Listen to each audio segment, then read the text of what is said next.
Okay, that's a good segue then. So tonight's topic, evolution is false, change our mind. So we've discussed many points, many topics, and earlier the Y chromosome was brought up. And so why don't we shift into that topic of the Y chromosome and whether or not it supports human evolution or separate ancestry. So why don't we hand it to Erika, our guest, to kind of set the foundation for what we'll discuss here.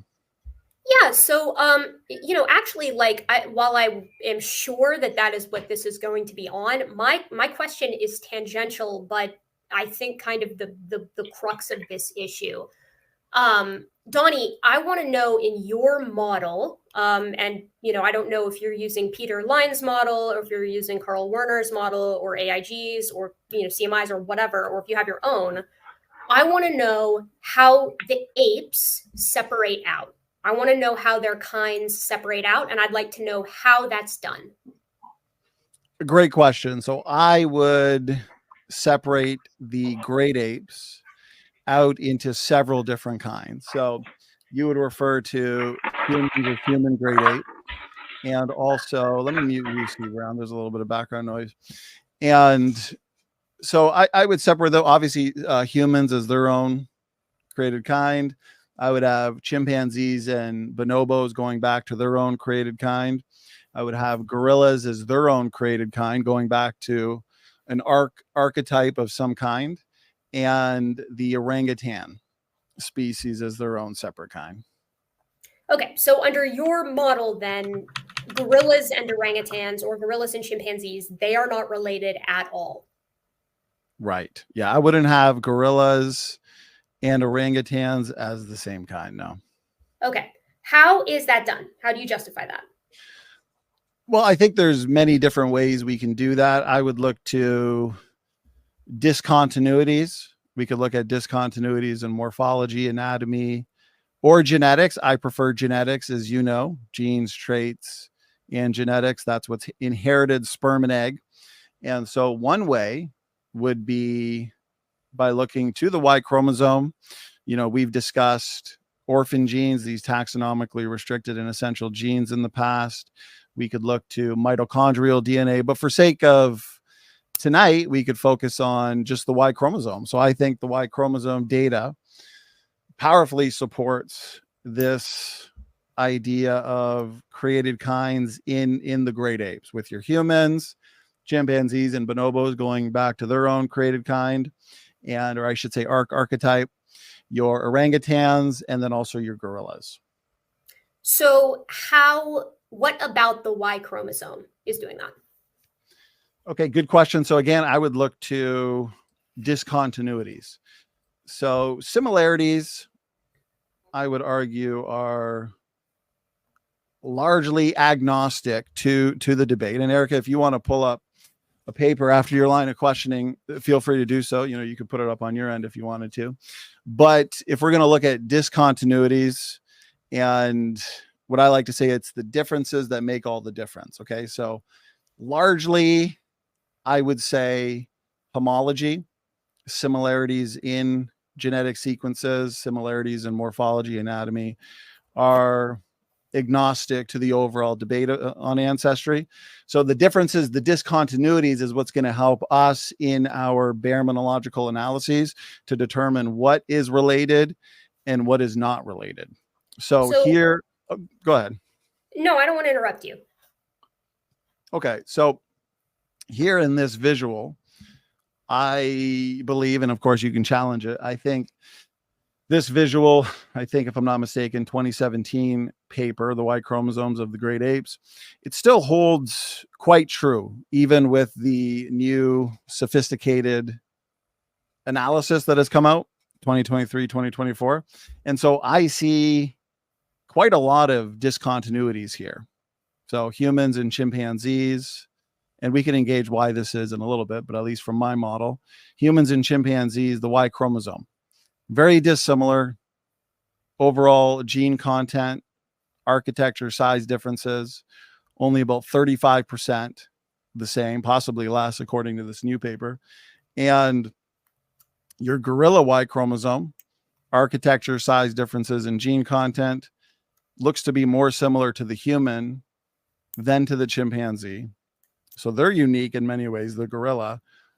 And then your orangutan species, although some differences here, some differences in the bonobo and chimpanzee Y chromosomes. Not enough where I would say we have to conclude they're separate created kinds. Enough similarity there where we can say, okay, yeah, they go back to a common ancestor. I think we can empirically say that. So why? Why is that? Why is the difference between bonobos and chimpanzees, or the difference between Bornean and Sumatran orangutans? What about those two pairings passes the sniff test for you that doesn't for chimpanzees and humans, or bonobos and humans for that matter, since they're about equally distant to humans genomically speaking? That's a fair question. From my examination of the paper, let me just say this, and then you can go. From my examination of the paper, it seems to be that the differences between chimpanzee and bonobo Y chromosomes reflect diversity in structural rearrangements and some gene loss, but not gene content in the sense that we would require the evolution of novel gene families. One big thing, the human Y chromosome, you can see the heterochromatin here quite a bit.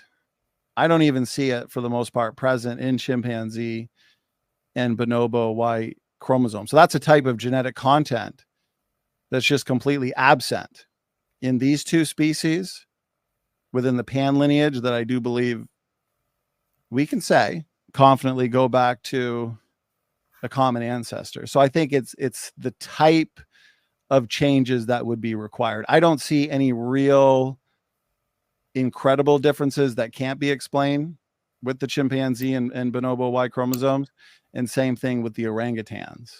But with the human, okay, you bring in the human, there's some pretty incredible differences. Go ahead. So let's dissect this a little bit, right? How actually, I'm going to ask one more question, and then I want to get into this. How do we determine relatedness within species? How do we determine how closely related two individual dogs or two individual humans or two individual cats are? What do we compare? Genetic markers. What kinds of genetic markers? What are we comparing within the markers?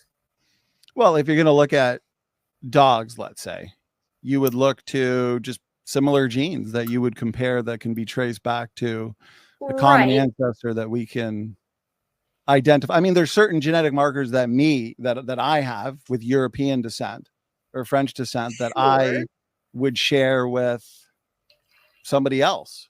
So I'm looking for something really specific here. All right. What I'm going for here is sequence.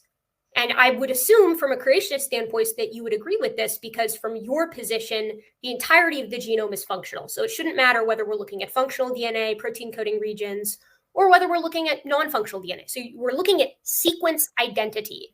That's how we determine relatedness. Full stop, do not pass go in every single species that we compare within, whether we're looking at a paternity test, whether you're doing ancestry and, or 23andMe or whatever. That's how we do it. We do it on the basis sequence identity would just be comparing the nucleotide bases, right? Yes, 100%. Yes. And gene content plays into that. But as I showed in my video on this topic, when you're comparing two sequences that contain genes, they can be more similar overall in sequence identity if you're comparing large sections that include non-coding DNA, right? Because genes are not going to be a part of that section. Does that make sense what I'm saying? It does make sense, but I'm curious when it comes to comparing these bases, ATCG, sequence identity, what animal, what species on the planet wouldn't have some degree of sequence identity? I mean, this seems to be universal among the biological world. So if we're just going to go, okay, go ahead.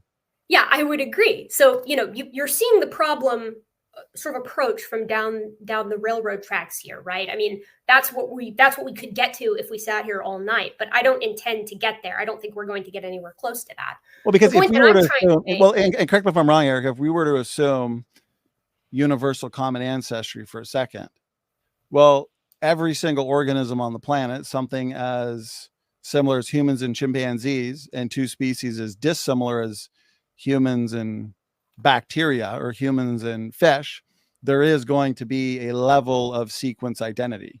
So yeah, from Absolutely. universal common descent, you would say that that's all because Yeah, 100%. largely of descent with okay. Yes, agree. But in that same way, we could compare every human on the planet, which you and I agree, everybody hopefully on this panel agrees that everybody on the planet today is related. We would agree that there are individuals on this planet that you will absolutely empirically share more sequence identity with, and you will be more closely related to them than you are with the most dissimilar individual who you will share the least with on the basis of the full genome sequence identity. Can I interrupt y'all and ask you a question that pertains to come this? in?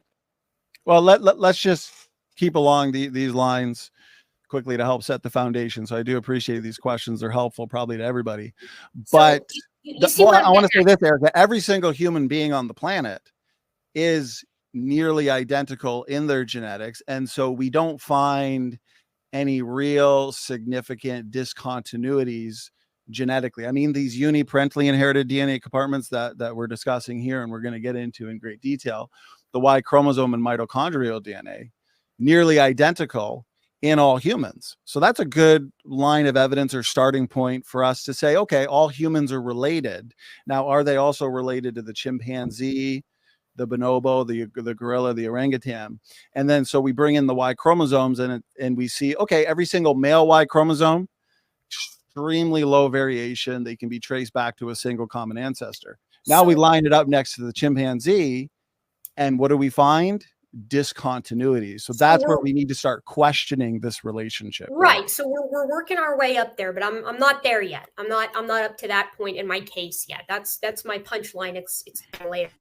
So we're talking about sequence identity, though. I think that we are on the same page. I'm going to assume, correct me if I'm wrong, that you would agree that if we wanted to make a pedigree of every single person on the planet, the only way to do it would be to sequence the entire genome, telomere to telomere, right? Every single base, and sort it on the basis of similarity.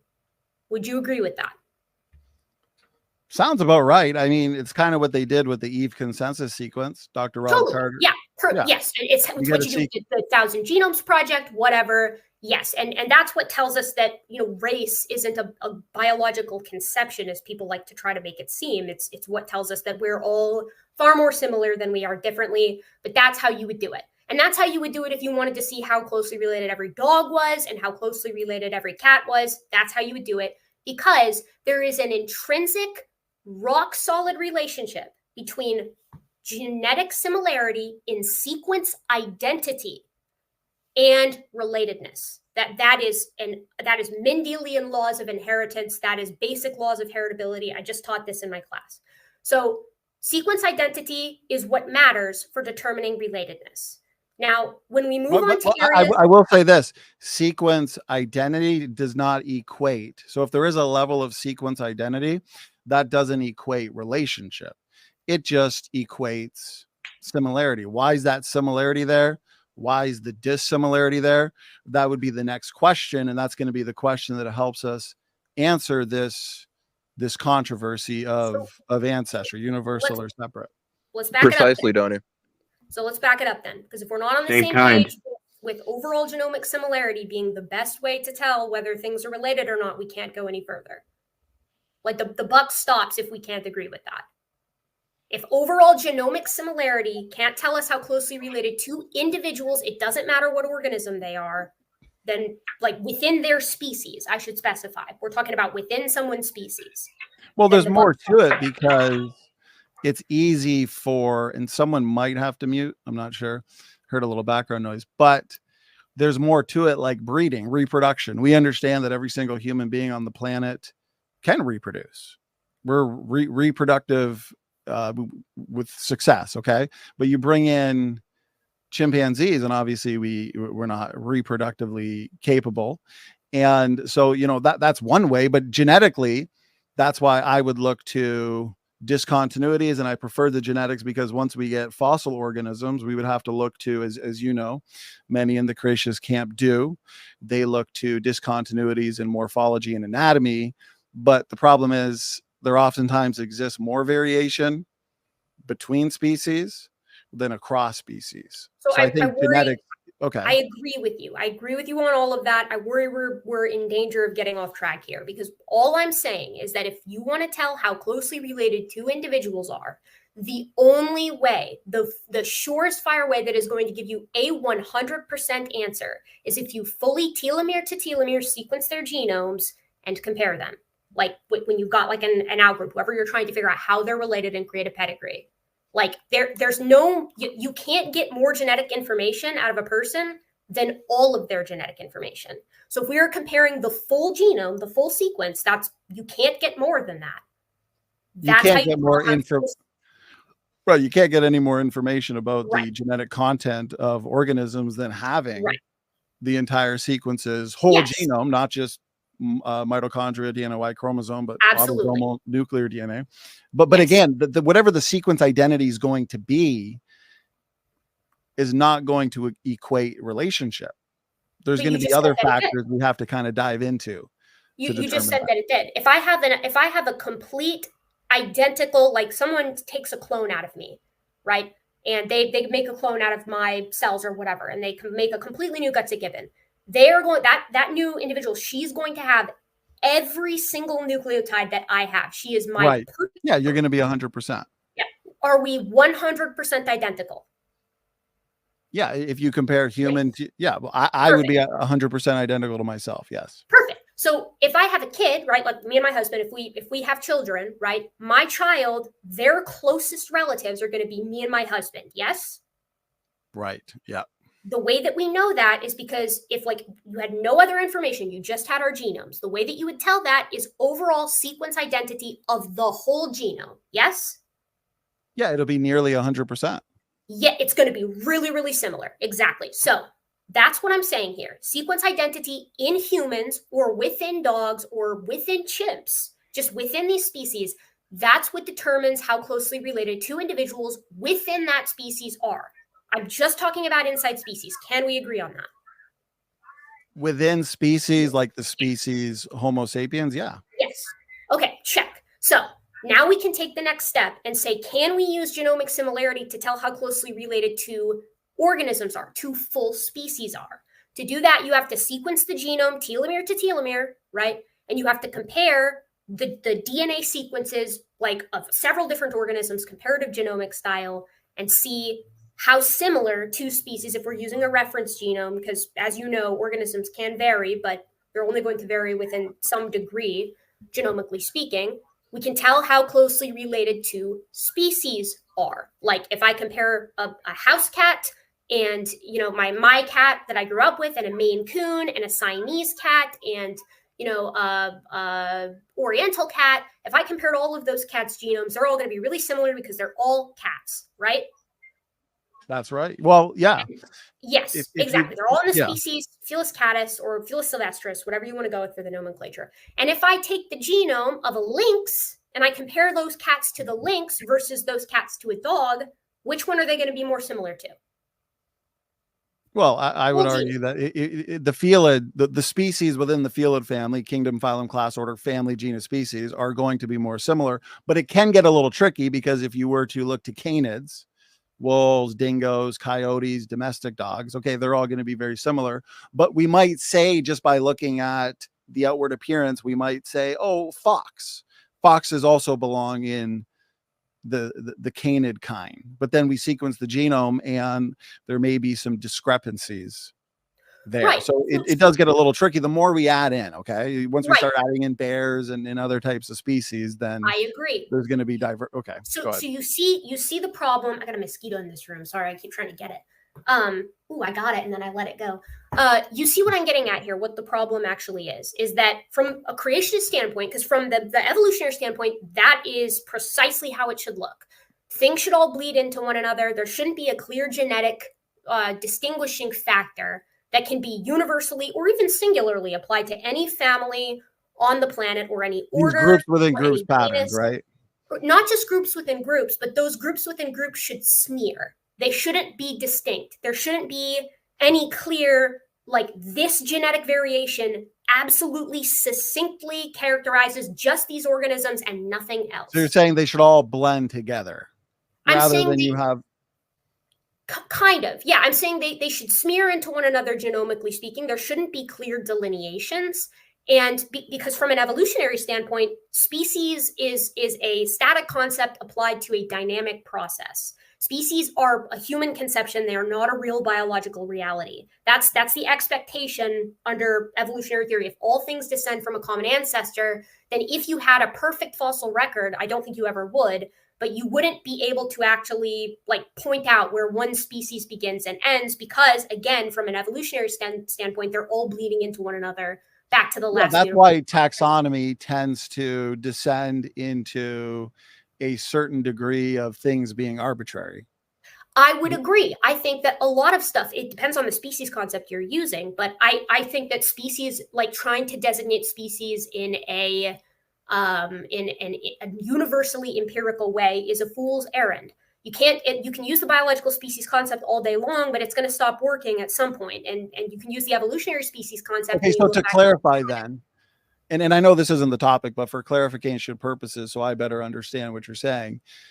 Neanderthals, Homo sapiens, both can interbreed. We have their genes. So the biological concept definition of what is and what isn't a species, one would say just on that, they're the same species. But then when you look to the morphology and the anatomy and the different traits and the anomalies there, then it gets a little tricky because one might be forced to conclude that they're different species because the morphology is too different. For that, I would actually say no. And the reason is because the more genomes that we sequence from Neanderthals, the more that it's looking like we've got partial, like basically N-mediated reproductive isolation going on, right? We got a brand new sequence from this, they called him Thorin. You would get a kick out of that from The Hobbit, like the dwarf, right? But we just got another sequence of Neanderthal. We've got like 24 sequences from Neanderthals, and we have no Neanderthal mitochondrial DNA in any modern human. What that suggests is that only certain hybrid events were actually resulting in viable kids. That would mean that they are only able to interbreed if, I believe, dad was a Homo sapiens and mom was a Neanderthal, not vice versa. So what that would suggest is that they are literally in the middle of a speciation event. Now, I don't know if that's gonna pan out. That's what it's looking like to me, but I'm not a paleogenomics person. So what I would say is, from a genomic standpoint, yes, we can interbreed sometimes. And from a morphologic standpoint, it depends on what you allow within your variation, right? I mean, Homo sapiens and Homo neanderthalensis are certainly outside of one another's morphologic variation, but I'm also not comfortable with how much variation we fit into Homo erectus, to be quite honest. But even you saying sometimes these rare hybrid events, that is curious, because if we were to look at humans and chimpanzees, can they interbreed occasionally, or in a like they can never interbreed, right? We can never produce viable offspring with them. We actually don't know that. And I'm glad we don't know the answer to this question. But based off of what I know from the cell biology, the problem is actually with the zona pellucida on the chimps, no, on the human side. So the zona pellucida is this structure around the egg that gate checks sperm that try to penetrate the egg. And it basically says, yes, you're the right kind, you can come in, or no, you're not the right kind, you can't. The situation that we would be looking at, if it's possible for that type of crossing to work, would require in vitro fertilization, much like we require if you want to inseminate a. What would you predict if we could figure out through a number of tests? Would you predict that they can produce viable offspring even in the same way that Neanderthals and humans, where it's just occasionally it's rare? Would you predict no? I don't know. If this Neanderthal thing is turning out the way I think it's going to, which would suggest reproductive isolation is already in progress just 400,000 years ago. If that's truly the case, then my inkling would be that humans and chimpanzees, that even with in vitro, that it's going to terminate somewhere along the line, because the implication is that reproductive isolation within great apes like humans and Neanderthals and chimpanzees happens relatively quickly. Of course, there's an easy way to test this, and it's to see like how reliable is the hybridization between chimps and bonobos, because they've been separate for 1.5, 2 million years from an evolutionary timescale. So, that's longer than humans and Neanderthals. It depends. So, there's a lot sort of at play there. I'm not an expert on that, but okay.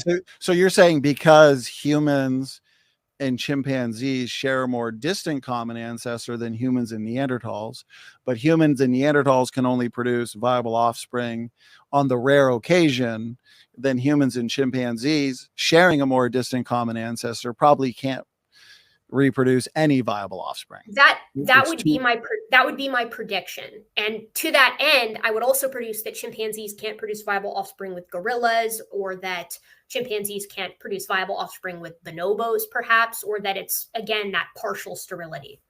So with that, at least that point on interbreeding, the ability to interbreed and have viable offspring, is a point for the created kind model, because what you're saying seems to fit what I'm saying here based on the Y chromosomes, that you got humans, they can interbreed with each other.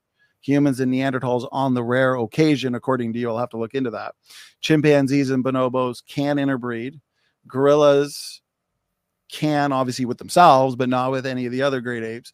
And then your two orangutan species can also interbreed with each other, but not with any of the other. So kind of, Donny, but the problem therein for you for the separate ancestry model is the same as the victory that you're hoping to take away. Because if that reproductive isolation with Neanderthals is in progress, what that suggests is that reproductive isolation can evolve within a kind, and thus it cannot be used to demarcate where the kinds are, because it could have happened since Noah's Ark.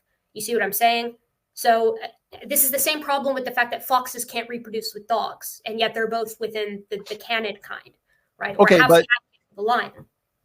Okay, fair point. But with Neanderthals and humans, the fact that let's say, for sake of argument, okay, they can interbreed, but in isolation. You're saying reproductive isolation, so only on rare occasions. It's not so much the rare occasions. I just want to make sure this is clear. It's specifically if mom, I believe, is a Neanderthal and dad is Homo sapiens. I'm pretty sure. So it has to be the two parents have to be a specific.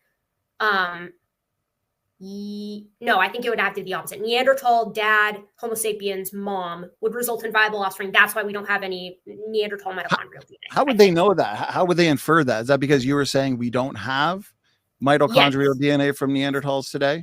Yes. So in modern humans, as you know, we can have up to 5% of the Neanderthal's genome within a human. We can be up to 5% Neanderthal. We don't have any mitochondrial DNA from Neanderthals today.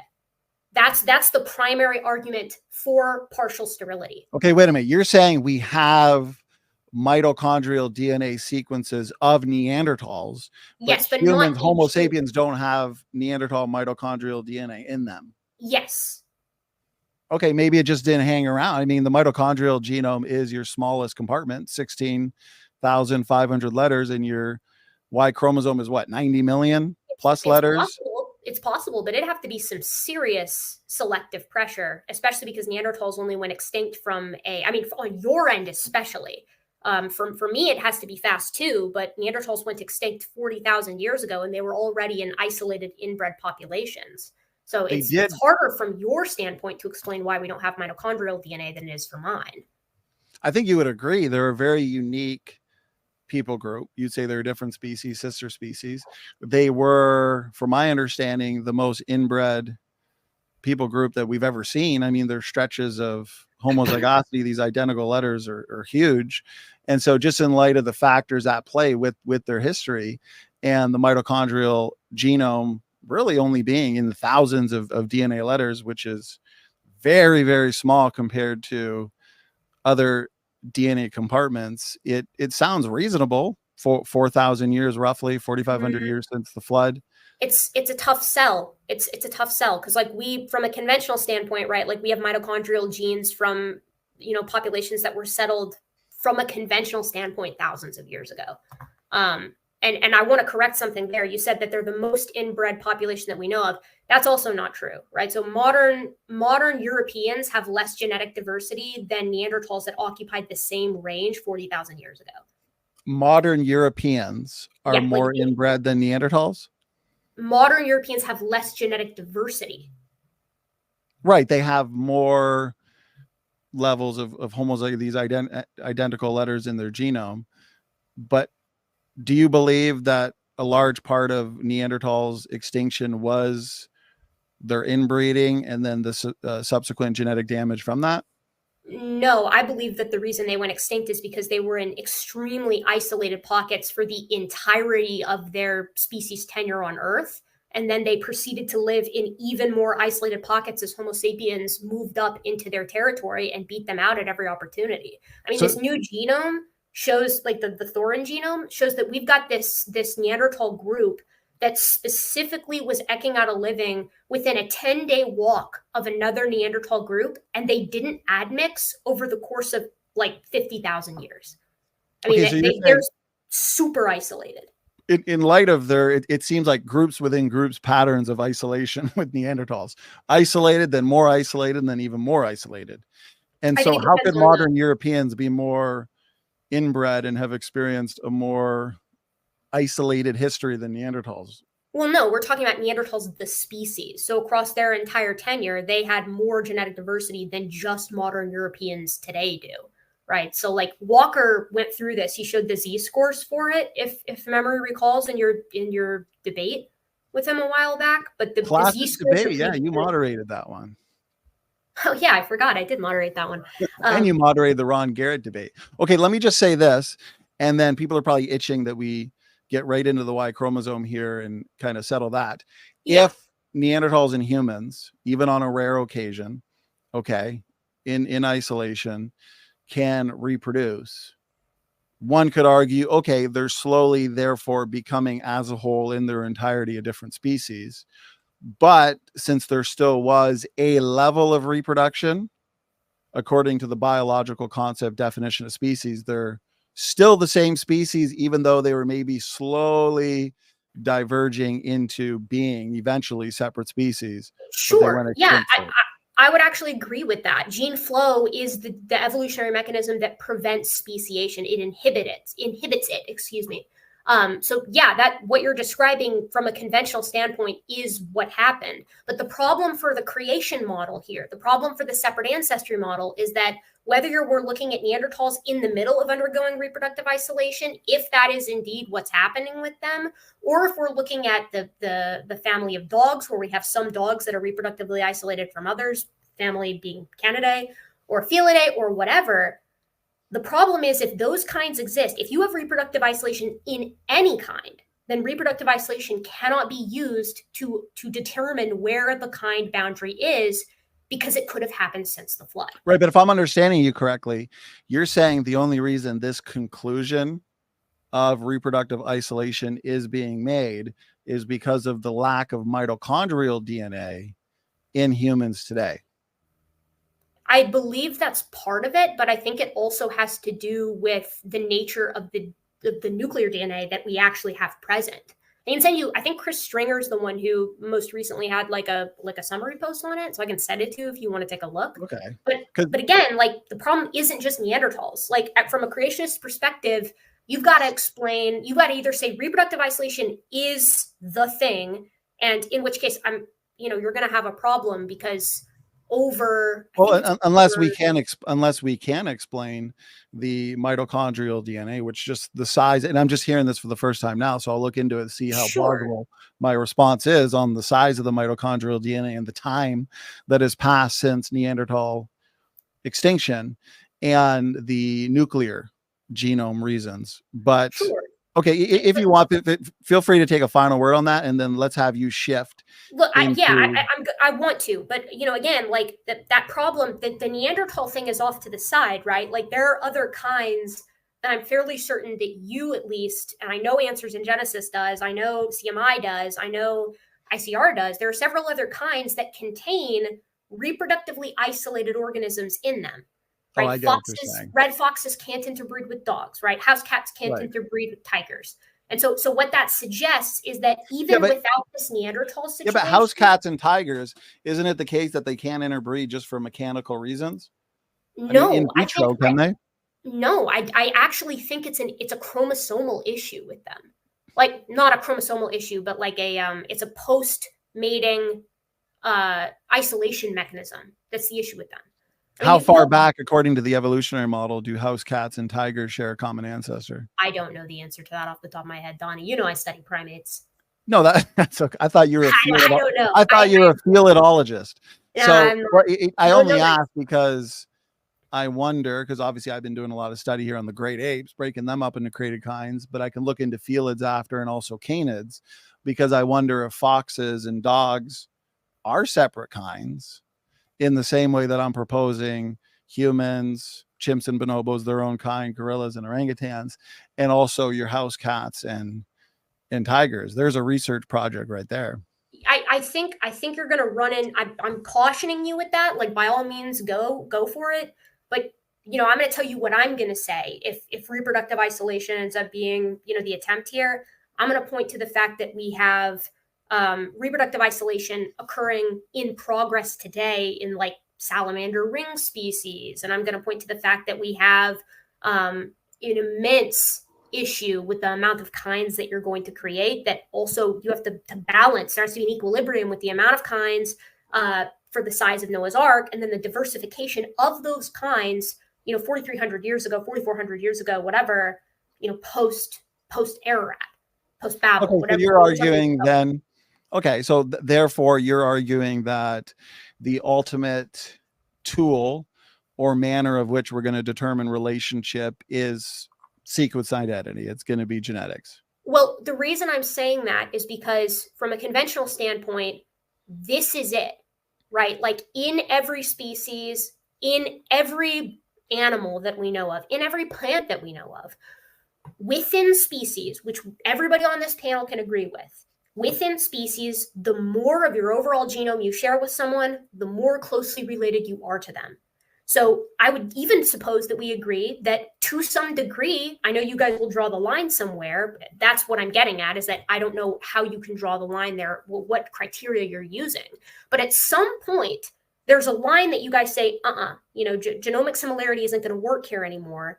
But below that point, it does, right? Like, again, you can use genomic similarity to say dogs are related to wolves, for instance, or that wolves are related to maned wolves, which are a different species, but all the same. I would imagine that we would all agree that they're related. I don't know if they can interbreed or not, but the point is, but there are no two, and I appreciate what you're saying. There are no two humans on the planet that diverge or differ in their genetics, in their genomes, as compared to what we see in humans and chimpanzees. We don't see these types of discontinuities within the human species, within humans in general. I agree. Otherwise, we would be chimps or they would be us. We would be within one another's like zone of variation.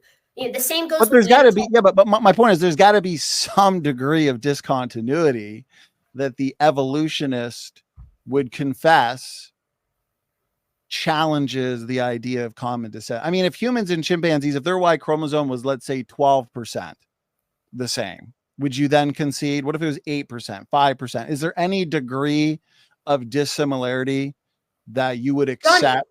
Donny, I'm telling you right now, if the sequence identity was 30% similar, that would be huge. That would be cause to say, what the heck is going on here? There's got to be some explanation for that.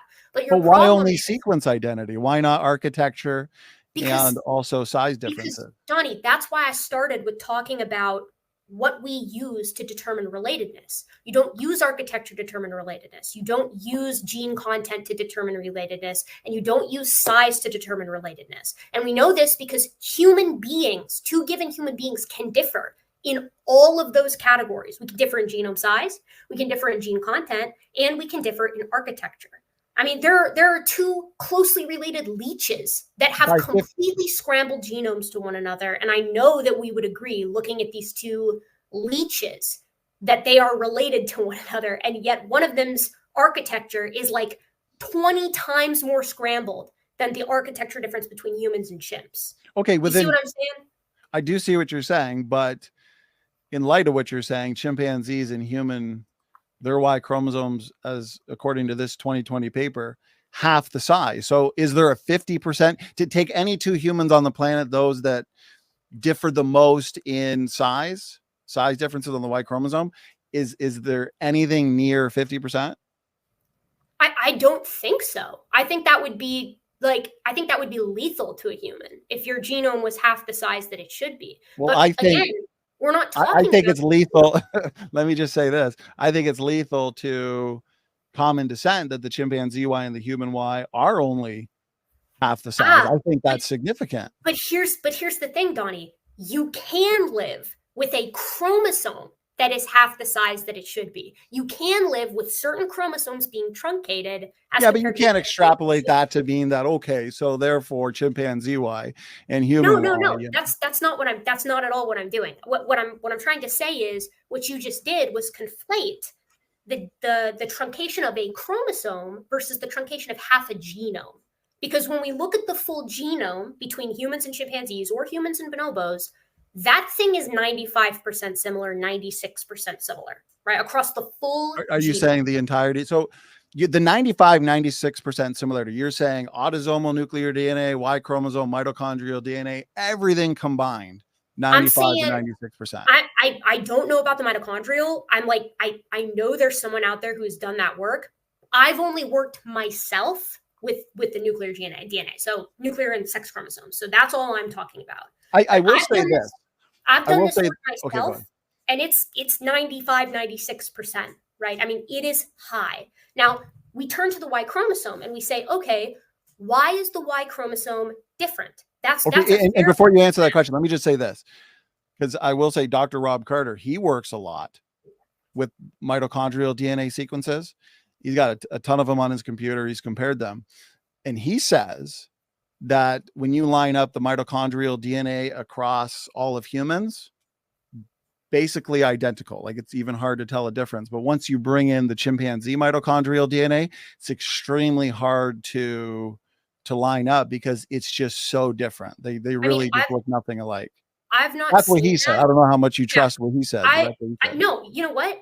I actually do trust Rob Carter a lot because Rob Carter and I agree on the Tompkins situation, and I've seen the publication that's coming down the pipeline. I don't know if he's publishing an ICC or if it's going through CMI or if it's going to the ARJ. I don't know which creationist journal it's going to, but I've seen what he's publishing about the new updated creationist position from his standpoint on the chimp human DNA similarity. I'm really happy with it. And he presented recently. He presented a technical presentation on it, which I haven't seen. It's not available yet, but he and I have corresponded. But what I'm saying is the human and chimpanzee genome overall are ridiculously similar, more so than rats are to mice or Asian and African elephants are to one another or lions are to tigers. And in the case of rats versus mice, that's a really serious one because rats and mice are only 85% similar, while humans and chimps are 10% more than that. So when the sex chromosomes were sequenced, what the heck is going on? Why is rats and mice have some seriously interesting mating habits, shorter generation times, huge population. I would argue, as you know, that God engineered animal kinds to diversify a lot more than humans, because humans started as two, right? God creates two people, Adam and Eve. Right off the bat, that restricts the level of diversity that we would expect, and therefore the amount of diversification that can take place. But with animals, he created them in bulk. He created them in populations, possibly hundreds of thousands to a million, and in fully working and fully functioning ecosystems. And so from that starting point, you got a lot more genes floating around those populations than you would in humans because you only have two. I heard that on your presentation last night, and I think you mentioned it. I think you mentioned it as well in the first one. I have a problem with that, and it's actually related to this Y chromosome paper. Okay. Because what you said there traps itself, in my opinion. So we'll talk about that here in a second. I want to say I think it's interesting that you've continued to go back to this 2020 paper rather than the 2023 paper, because the 2023 paper, this newest one, right? It's telomere to telomere. It's it's the full thing, right? I mean, it's the title of the paper is like the complete sequence and comparative analysis of ape sex chromosomes. Are you sharing the paper, or do you want me to? You can share it. It's okay with me. I don't care. Is this the one you're referring to? Yes, that's the one. Yeah. Okay. So it's the full Monty, the complete thing. And this is the one that full stop, there is not a reason, in my opinion, to go back to the numbers on the 2021 since it was incomplete and this one is complete. I mean, it's kind of a stark difference here. But what's interesting about this one is that it fully characterized all of those differences that you were talking about. It talked about the gene content differences between the sample species, which included humans, chimps, bonobos, gorillas, siamangs, Bornean, and Sumatran orangutans. So 7 ape species, 1 lesser ape. Perfect. This is exactly what I wanted to see. So what you can see is that on the X chromosome, exactly as is expected and is exactly reflecting the rest of the entire genome, all of these guys are really similar, but notably, humans are most similar to chimps and bonobos, more similar than they are to chimps and bonobos than they are to gorillas. And chimps and bonobos are more similar to humans than either of them is to gorillas. And, gorillas are then lumped in, more similar to one another than any is to an orangutan, and so on and so forth. But what's really striking to me about this paper is that it also quantified these other apes with regard to the previous differences between humans and chimps in architecture, gene content, and size. Okay, let me stop you there. So you're saying these Y chromosome numbers are not just numbers for gene content, but also for architecture and size differences? No. What you're looking at there on the right, well, actually both of these, but both of these boxes in figure B here, the B section. Yeah. This is alignability. So this is the amount of the critter on the x-axis that can be aligned to the critter on the y-axis. Okay. So oh, go ahead. Sorry. No, that's okay. Clarifying question. It's helpful. So when we see human and chimp here, yes, right? You're saying those numbers are just based on whatever of this gene content can or sequence identity can be aligned with the human, and everything else is basically discarded, or? No. So alignability is basically like how one can sort of reflect onto the other, right? So this is the reason alignability is different from sequence identity is because if my genome is half the size of yours, but we're both humans, like 99.9% of my genome can map onto yours because yours is double my size. But at maximum, only 50% of yours can align to mine because mine is smaller. You see what I'm saying? So whatever you align, yes, I do. So if you have human and chimpanzee, their Y chromosomes, you side by side, you compare the alignable regions. Within those alignable regions, there will be a sequence identity. So it's more like the alignability is, again, what can be reflected onto the other, and the sequence identity is actually what's being written out. It's sort of like a size difference versus a content difference, if that makes sense. Okay, it does. So let's say this heterochromatin here. So because that obviously doesn't align to anything on the chimpanzee Y, because the chimpanzee Y doesn't have this heterochromatin, that's not considered or calculated in here. No, it would be. It's included because we're looking at the alignability difference. So if you go back to there you go. So when we're looking at this box here, right? One of the sort of important notes that I like to make is that humans, right? Let me make sure here. The human on the X versus, I'm tracking my cursor here, is 26.2 to the chimp, whereas the chimp is 45.1% of the human. So the chimp is much smaller than the human, right? And I know you're wondering, where does that 30-ish% come from? It's because it's the average of the human to the chimp versus the chimp to the human. Right. So way more of the chimp can be aligned onto the human because it's smaller as compared to the human that can be aligned onto the chimp because it's bigger. With the human, there's, as we could see, I don't have to go back to it, but there's so much about the human Y that doesn't even align. So that's why you get these, like right here, you have, especially for the audience. So human down here, you would compare that to human. So 100%. Yeah, 100%. Exactly.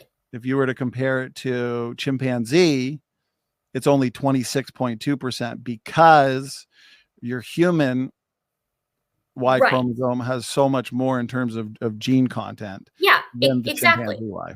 Exactly. Okay, so if we just compare chimpanzee Y to human, then it's 45.1% because it's a lot smaller. Right. Now compare chimpanzee to bonobo on that same one. It's only roughly 20% more to its closest living relative. 65.3. Right. So what I'm getting at here is absolutely the Ys are all way more different than anybody expected. And in fact, this pattern holds, as I showed on my video, not just for all the great apes, but for primates generally. And there was a paper that also came out this year that's titled The Evolution of the Germline Mutation Rate Across Vertebrates that looks at this like on vertebrates in general. And the Y is evolving fast in basically every mammal. I mean, it's really weird to see. But what I'm saying, I will say, yeah, I've seen some papers where it talks about that the Y chromosome is heading towards extinction. Well, and I don't know about that. I don't know. I know how true that is, but I'm saying I have some papers that talk about that it's degenerating so fast. You know, it could just be a cool little headline that they want people to click. But okay. And I can't speak to that either. But the point of this is that these Ys aren't just degenerating in between humans and chimps. They're degenerating within the kinds. If you're setting them up as these great apes, if they're degenerating within the Pannin kind, within the gorillas, they're degenerating within felids, they're degenerating within lemurs and baboons. It's like, it seems to be like this weird trend. I don't know how to explain it, but this isn't something that is a just so explanation. It's been observed not just using phylogenetic rates. So I've got a paper here that's pulled up on the back in the background on my end here. Okay. Well, and before you pull up your paper, which I want to do because I want to touch on a couple things you said. Sure. And so human to chimpanzee, I'm really concerned with this because I like the fact that, okay, we get to see the full differences, architecture, gene size differences, right? Because the chimpanzee Y is so much smaller. So 26.2%. And then 45.1% if you want to just take the small chimpanzee Y. Okay, but with bonobo and chimp, they're both pretty close. 65.3%, 59.6%. Okay, so the question is why is that? And this was confirmed with one of your best friends, Dr. Tompkins. So it seems to be the differences between chimpanzee and bonobo Y chromosomes only reflect diversity and structural rearrangements, and then from what I can tell, some gene loss, but not actual gene content. While the human and chimpanzee Y is so much more than that. No, Donny, you just hit the nail on the head. What you just said about chimps and bonobos, that's the difference. That exact same thing applies to humans and chimps. That the difference between the human and chimp Y is completely seated in gene loss and loss of portions of the genome. It's not sequence. Wait a minute. I'm not saying you're wrong, but if we were to look at this visual, are you saying that, I'm going to put this full screen, the human Y, the chimp Y. So you have this common ancestor 6 million years ago, identical genome. They split, human lineage, and then the chimpanzee bonobo lineage, then eventually you have another split. So you're saying all within that time frame, because I mean, even the audience, you can tell visually, you don't have to be an expert. These are some pretty big differences. You're saying there never had to be the evolution of gene families. These differences here are all just gene loss. Well, Donny, yeah, it's outlined in the paper. In this 2023 paper, there's a whole section on the genes that were lost to reach where chimpanzees and bonobos are today. And in fact, chimpanzees have do they lost not more describe than bonobos. duplication events? Sorry, say that again. Do they not describe duplication events? No, because the chimpanzee and the bonobo have exclusively gotten smaller. It's gene death, baby. It is getting smaller and smaller and smaller all the time. That's the problem. accelerated substitution rate. 1% of the differences between the great ape Y chromosomes is ascribed to single nucleotide polymorphisms. The rest is large-scale deletions and gene Because death. you would look to the substitutions, swapping these letters, these nucleotides, as a way to generate novel genes or information over time. Is that right? Yeah, but there's not novel genes. That's what I'm saying. Like the paper that we're looking at, this 2023 one, and shoot, look at the 2021. It has a nice little phylogenetic tree that shows the where the gene families are getting deleted. Right? I mean, here, I'll share my screen. I've got this. Okay. I've got it up right here. I'm going to let you share screen, but I do want to ask, you don't see that. Let's say that's the case. It's just a whole lot of gene death, a lot of genetic degeneration. You don't see that as being just what it is, genetic degeneration or genetic entropy? Well, no, because it's literally correlated and has been shown to be correlated experimentally in this 2023 paper, specifically with sperm competition. And again, this rate, Donny, this like gene death rate that I'm talking about, this isn't just done using phylogenetic rates. It's done with pedigrees, like Right. trios. I saw So that. which is important. So okay, but and get your screen shared. I'll put So that there up it is. for you. So the entirety of this heterochromatin. Okay, and for our friend Dan Stern-Cardinal, this densely packed piece of DNA that comprises repetitive sequences, mainly satellite DNA. So at some point in this lineage, you want us to believe that it was lost in its entirety. Yes, and in fact, it's been shown to be the case because they compared chimpanzees and bonobos, and the bonobo genome is bigger. Y chromosomes. Okay, say that again. The bonobo and the chimpanzee, they both lack the heterochromatin. Well, I don't know whether it's all the heterochromatin or like which parts you're talking about here, but what I can tell you is that the chimpanzee and the bonobo have both experienced rapid death. So what you can see here in this figure, right? This is the 2020 paper. I went to this one to show you because it's present in both this one and the 2023 paper. These are our genes. This is the reconstructed history of gene birth and death for X degenerate blue and ampliconic red genes overlaid on grade 8 phylogenetic trees. So the red and blue are each different types of genes, but the plus means it's added, the birth of a gene, and then minus means it's been subtracted. So if I'm understanding this correctly, right, we have the addition of the VCY that's shared within humans and chimpanzees and bonobos. That's a hominin and pannin specific gene. And then in the pannins generally, we lose HSFY, PRY. Can you zoom in just a little bit to that? If you can't, that's okay. I put a full screen, but I still kind of struck. Oh, yeah. Yeah, perfect. Better. Okay, so we see the arrival of VCFY here in the common ancestor. This is the reconstruction of this phylogenetic tree. Okay, you say arrival. Wait, so you say arrival of the VCY. Yes. Gene? That's a gene? From the family, this gene family. How do you know that arrived there? You don't have the genetic. I don't. Okay. That's why I'm saying from an evolutionary perspective, that's what this is. But you, from a creationist perspective, accept that these two are related, chimpanzees and bonobos. So if you reconstruct this, you have to explain why some of them have the loss of some of these genes and some of them don't. Right. So if you reconstruct this within a kind, you're going to get the same thing. That's why this is important. So you see the loss of HSFY, PRY, XKRY, TBL, I could name them all off. And the bonobos specifically lose VCY and chimpanzees specifically lose this TMSB4Y, whatever, right? So when I say that they're experiencing rapid deaths, I'm not meaning that they're experiencing like rapid death in gene families like willy-nilly. This is documented stuff. And again, the reduction in the size of the Y is, if my understanding is correctly, clockable in the pedigree rate, and it's clockable in the phylogenetic rate. So so go ahead. So you're saying in your furthest common ancestor, can you zoom into the most distant common ancestor? That common ancestor would have had all the heterochromatin, would have had all the genes that are present in humans today, but your various lineages after your various splits would experience all of these large and rapid gene deaths, to where today we compare the genomes and we can see, okay, these are the ones that were lost, heterochromatin being one of them, over time.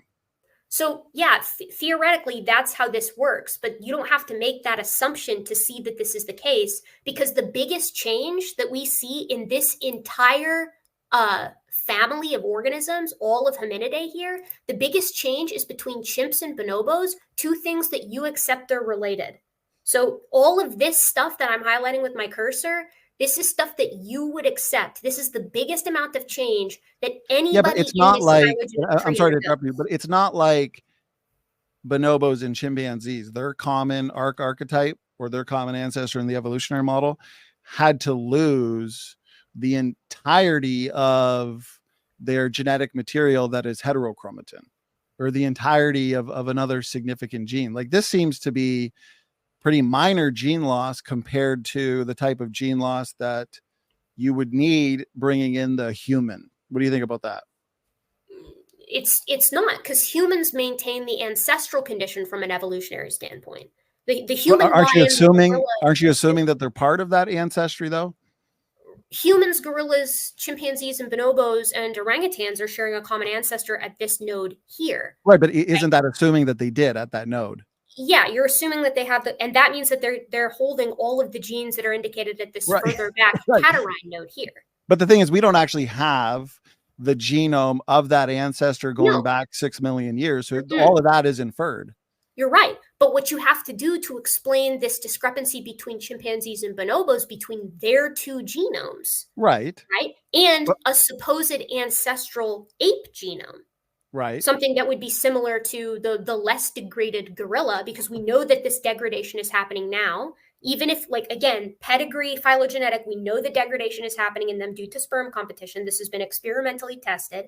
If you take that back even a couple thousand years, it's going to get what? Less degraded, right? Whether you're from your perspective or from mine, it's going to get less degraded, because the rate we're seeing now is quite fast. Right, but I'm saying that rather than inferring that genome of the common ancestor to all these great apes, including human great apes, over there at the 6 million year mark with all those genes that supposedly they had, we can look to just bonobos and chimps, and we can see that gene loss is readily explainable, I think.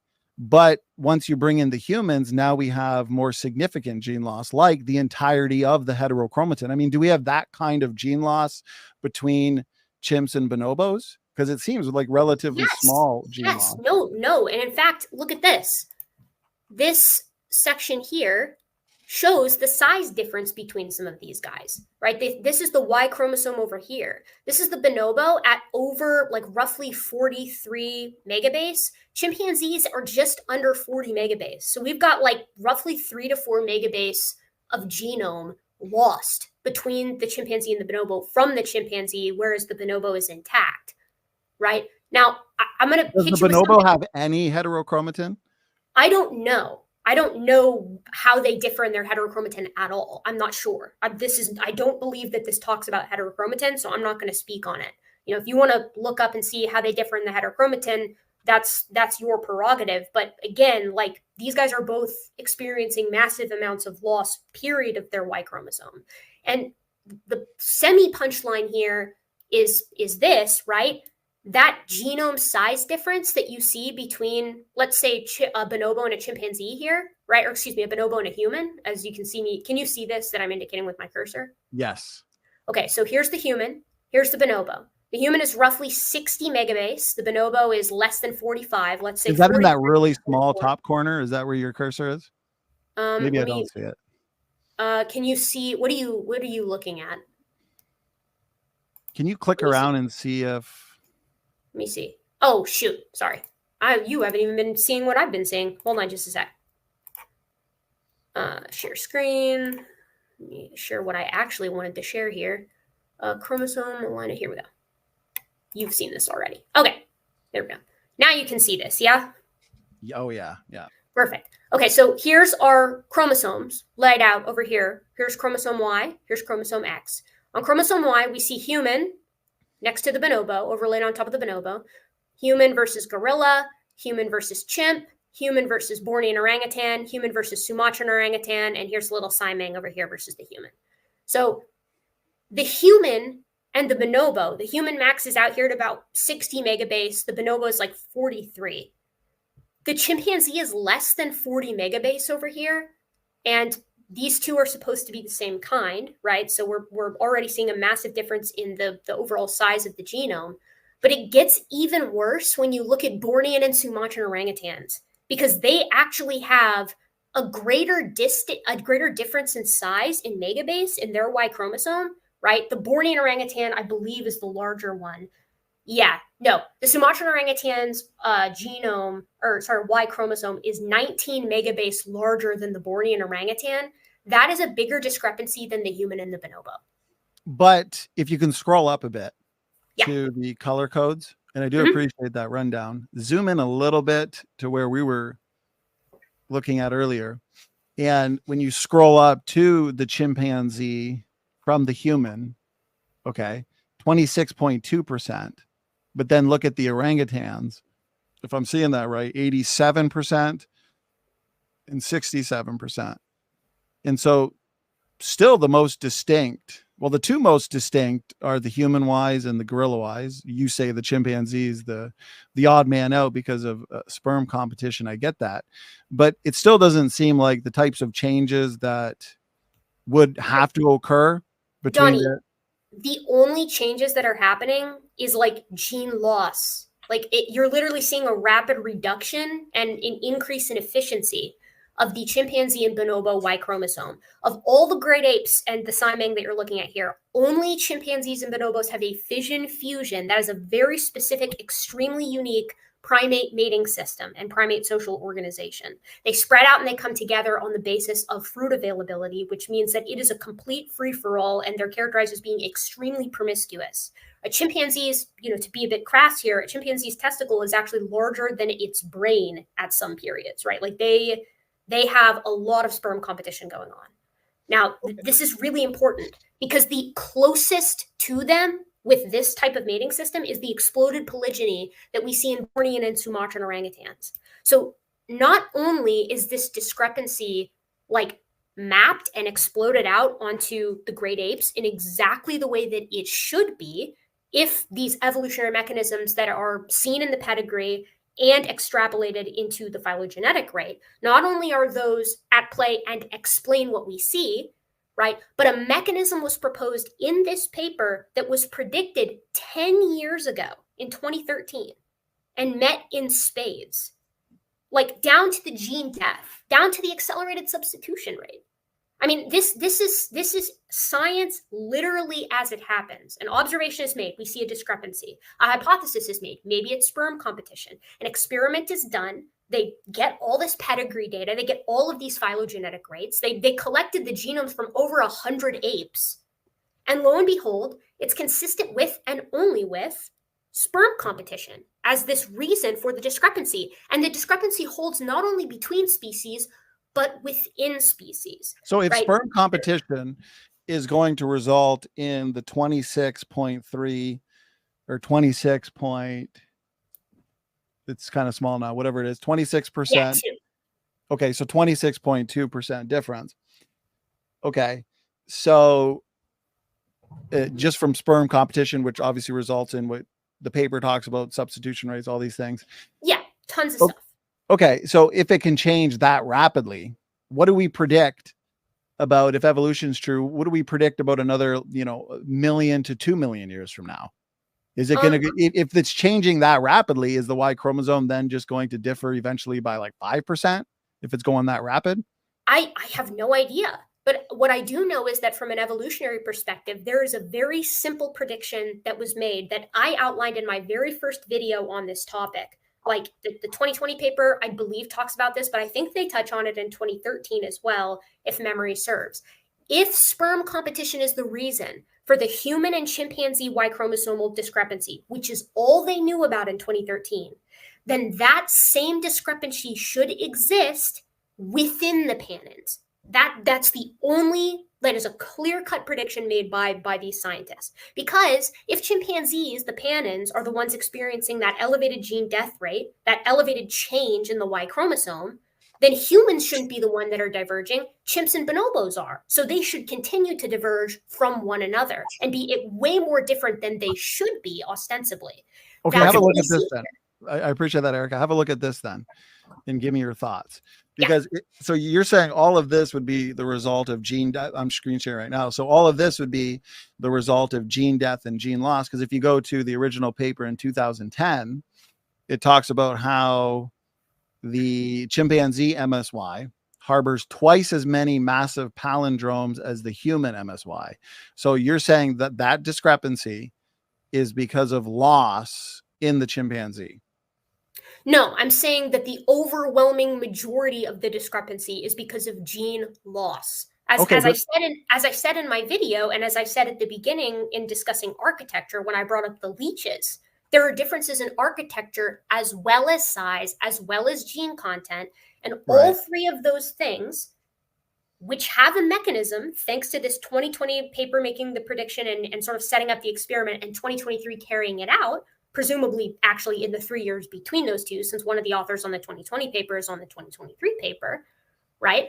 But okay, wait a minute. Okay, so you are saying the overwhelming amount is due to gene loss, but there is still some gene gain or additions of genes. No, what's the opposite of gene loss? No, structural rearrangement, you're saying? Yeah, it's mostly just duplications of regions that are already in existence. Okay, but duplications of pre-existing regions that already exist, is that not gene gain? I mean, you're duplicating a section, so you're because when we talk about the birth of gene families, we're talking about like families of genes, like that like diagram that I showed you with the pluses and the minuses. This would not fall under that categorization. But you're still looking, new genes. You know, when we talk about duplications, substitutions, gene death, gene deletions, these are all mutations. These are all DNA differences between the various species within the great apes. And so the evolutionists, as you know, the evolutionary scientists, they're assuming that all of that is the result of mutations. These are true differences because of true mutations. But why can't these DNA differences be design diversity? Why are we assuming that, okay, this right here is a duplicated region because there's a similar section here in the human or chimpanzee, whatever you want to look to, or this letter here is different than this letter over here in humans, and so this must have been a substitution. If you don't have the original genome to compare to from 6 million years ago, how can you demonstrate with any real level of certainty that these DNA differences are truly there because of mutations? Because, Donny, we can compare the chimp to the bonobo, two organisms that you and I agree are related. That's why I wanted to start. That's why I had a rhyme to all this, a reason to all this rhyme, right? That's why at the beginning I wanted two things. One, to agree that overall genetic similarity, sequence identity indicates relatedness within species. And two, I wanted to talk about what the kinds were for you. And you said that... Okay, maybe I misunderstood you. So duplications, so maybe I misunderstood you. I apologize. Duplications did take place in the human and chimpanzee lineages since they're split? I would imagine so, yeah, and on the Y and elsewhere. Okay, and you're bonobo chimpanzee, because here's just humans and chimpanzees. Right, but that's because this paper's from 2010. That's why I was pointing to the 2023 paper. No, I understand, but are you saying this doesn't hold true? Are you saying this doesn't hold true still, that the chimpanzee MSY harbors twice as many massive palindromes as the human MSY? I mean, I'm assuming all of this is still true. It's not like that changed. I mean, you just have more sophisticated data now, basically. Sure. Well, kind of. I mean, I know the specifics, right? Or I don't know the specifics, but I know that things have sort of gotten tighter, and I don't know if these 2010 papers, like if all the results of them hold in their entirety to present day. But okay, I know let me ask you this, if you don't mind. So right here where it says, surprisingly, however, more than 30% of the chimpanzee MSY sequence has no homologous alignable counterpart in the human MSY.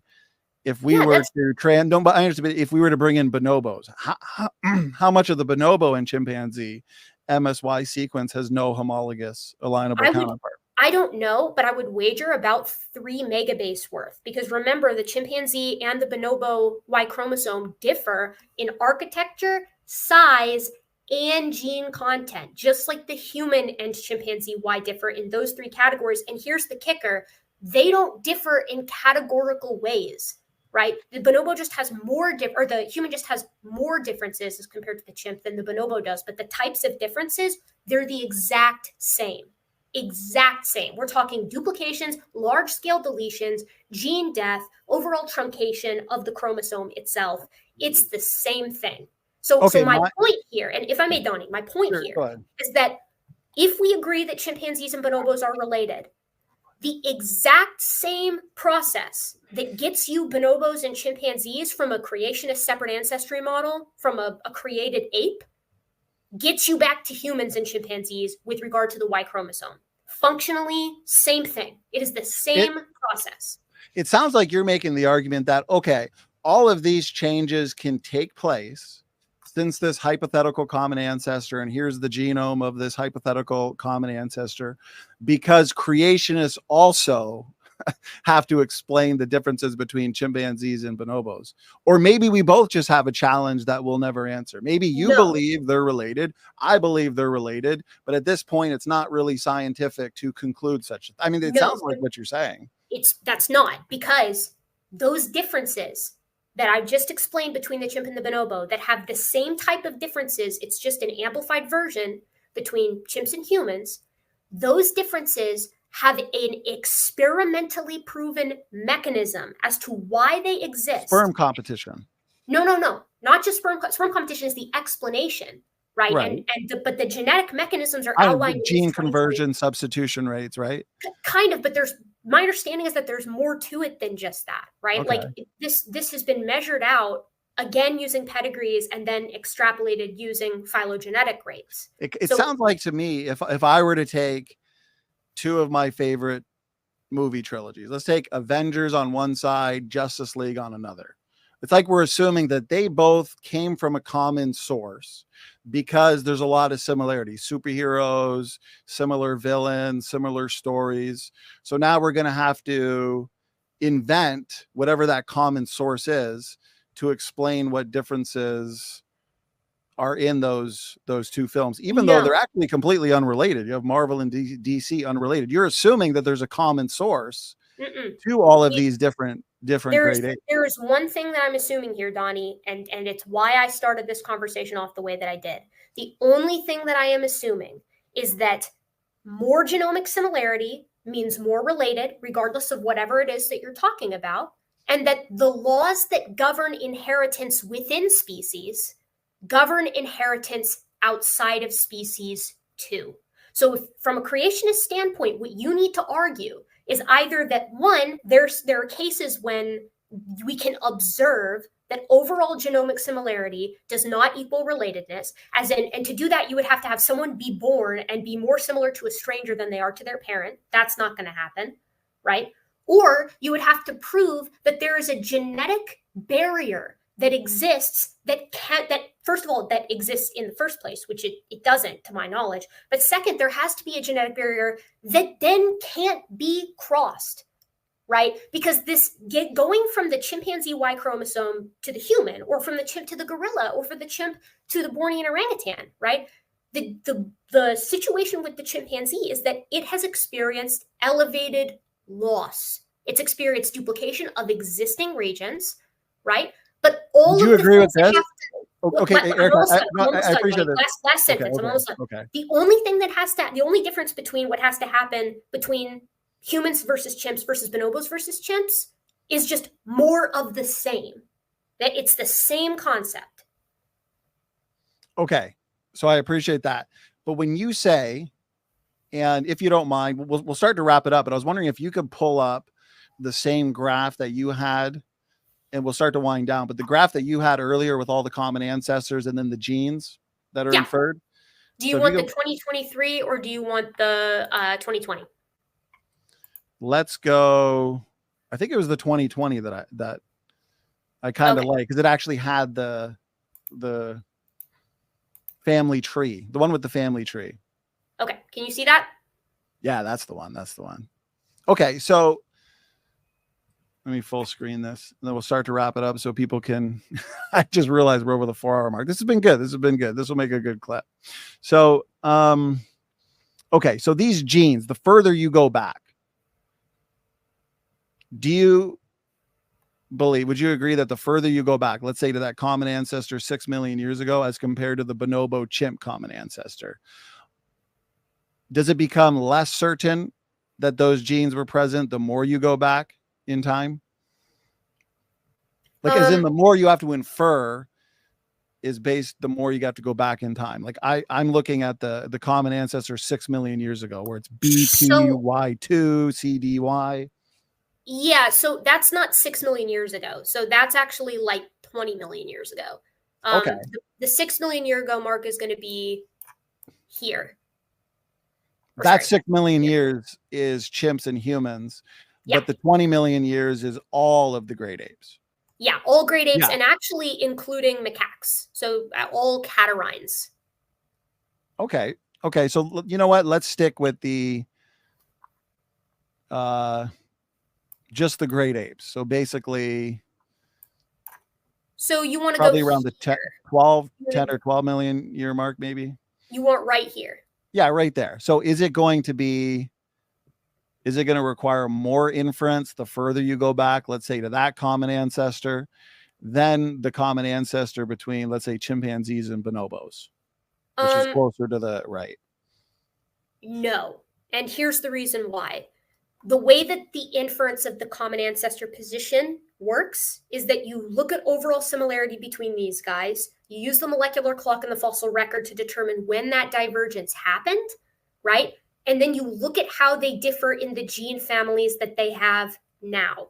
So the only assumption that is being made on the chimpanzee and the bonobo, like common ancestry, right? Like if you look at this node right here, is that at some point in the past, they shared a common ancestor. That's the only assumption that is being made there, which means that the only assumption that you're making for all of the hominids is that at some point in the past here, all of these guys shared a common ancestor. And then you're using the genes that they have today and the known like divergence times to look back at who had to gain and lose what to get to an ancestral position. Like, and you can dislike that and say that that's too much inference, but you have to do the same thing. And that's my point. See, so you're kind of admitting that there's a lot of inference there, but then your rebuttal to that is, well, you got to do the same thing. Well, pretend creation's not even on the table. You have a challenge at play, and we do too. Donny, the inference is okay. That's what I'm saying, is that if you want to say that that's too much, but how is that inference okay? Look at all those genes that you're inferring are present simply because you're assuming the common ancestry with all these great apes took place. And so then when you say, and correct me if I'm wrong, when you say, well, sperm competition is the explanation, sperm competition results in many sophisticated mechanisms like gene conversion, faster rates of gene conversion, faster substitution rates, gene duplications, gene loss, so on and so forth. At that point, that's where you say, okay, sperm competition results in XYZ. So now you have to go down the line back 6 million years, 10 million years, 20 million years, and say, this is where the duplicate, really? You're saying no, because you weren't, we can't see when this duplication happened. We can't see when this substitution happened. No, aren't you inferring when those happen? No, you're not, because something that everybody agrees on is that chimpanzees and bonobos are related. Now, we could talk about why the assumption is made for studies like this, that all the great apes are related. Obviously, that's my bread and butter. I can the talk part about we that agree on is, yes, chimps and bonobos. Right. Erika, we do agree on that. Right. But Donny, there's our challenge, though. That's critical, though, because I understand. Okay, go ahead. I'm interrupting you. I apologize. Okay, it's okay. That's a critical point, because the same processes that are at play, the same reasoning that you used to say chimpanzees and bonobos are related, that's how we get to the rest of these guys being related. Yeah, but the thing is, you're extrapolating us being able to figure out the differences between chimpanzees and bonobos.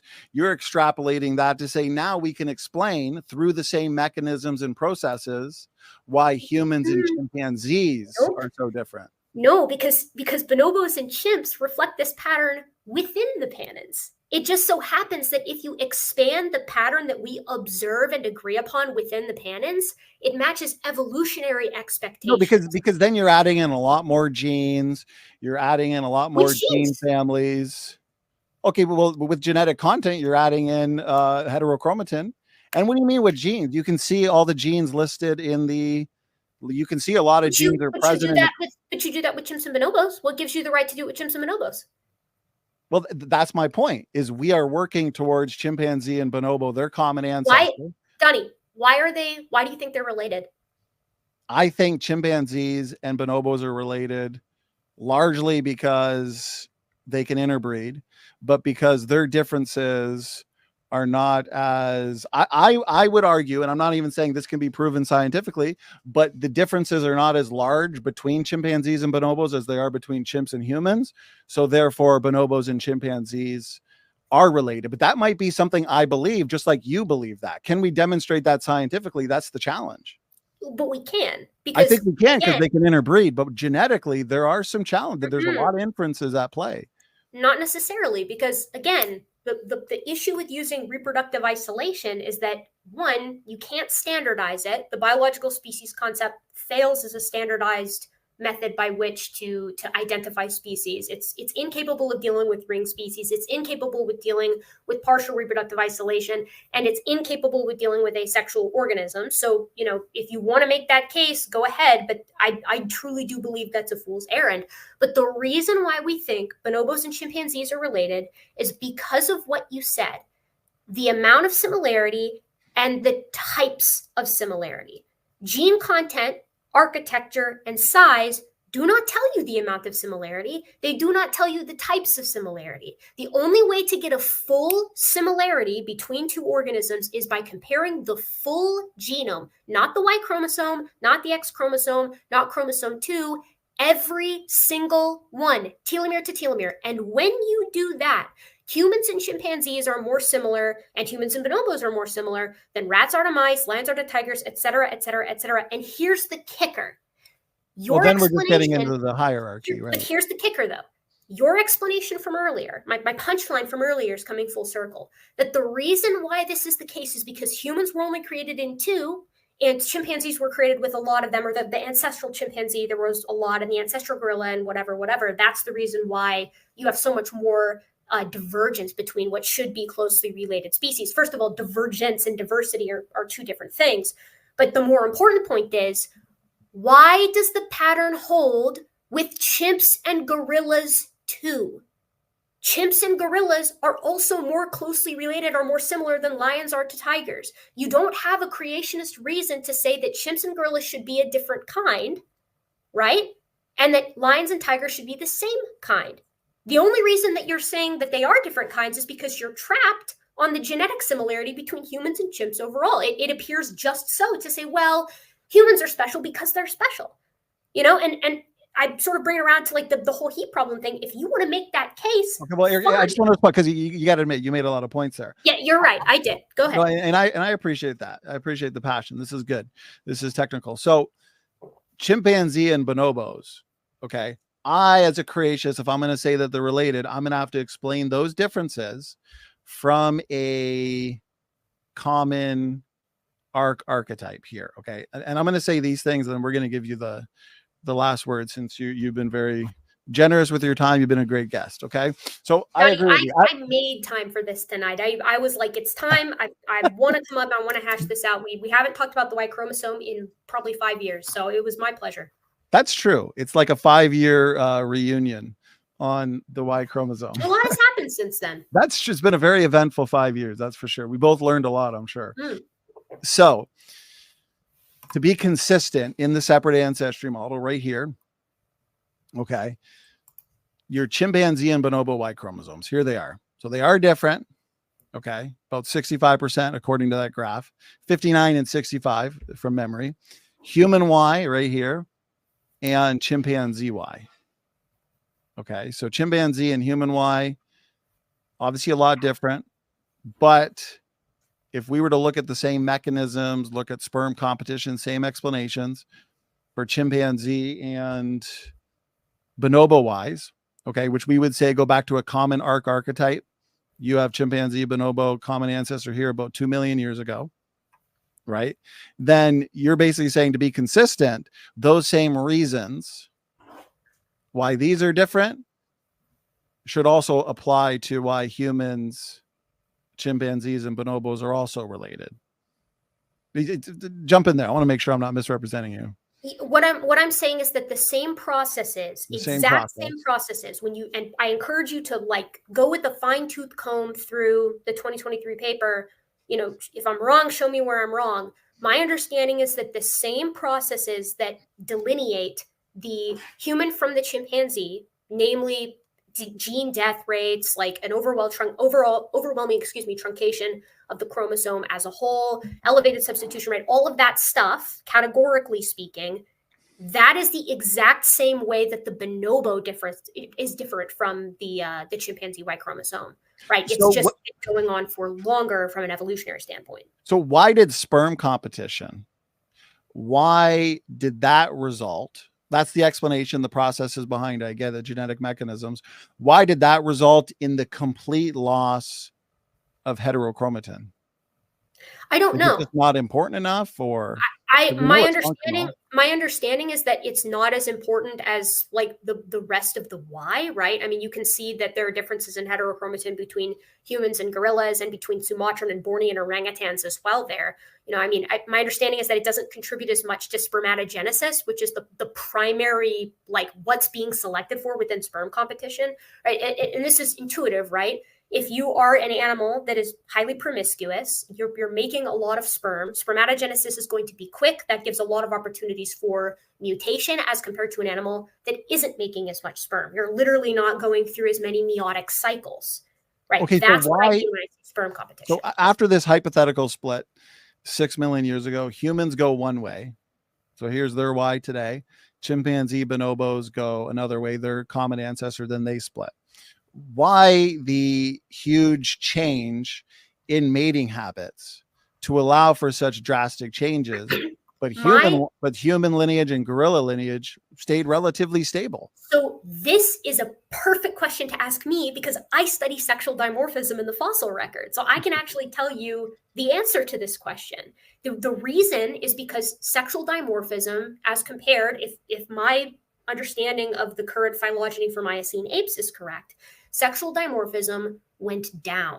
And part of the reason sexual dimorphism went down is because males started competing in different ways. Chimpanzees and bonobos are socially far more complicated in many ways than gorillas are. And humans have an even more complicated means of competing with one another, but humans are pair bonded, we're monogamous, right? So we don't have a need for heavy sperm competition. So what happened was the common ancestor between humans and chimps and gorillas is a highly dimorphic gorilla-like animal. That's why the gorilla has changed the least with regard to the Y chromosome. That bears out, that's the expectation that we would have, and it bears out with the dimorphism levels of something like Oranopithecus or Gracopithecus, right? Dimorphic in the canines, dimorphic in the body size. Gorillas, the way they compete is you have one big male who monopolizes access to a ton of different females, and he beats the crap out of other males that try to take the females.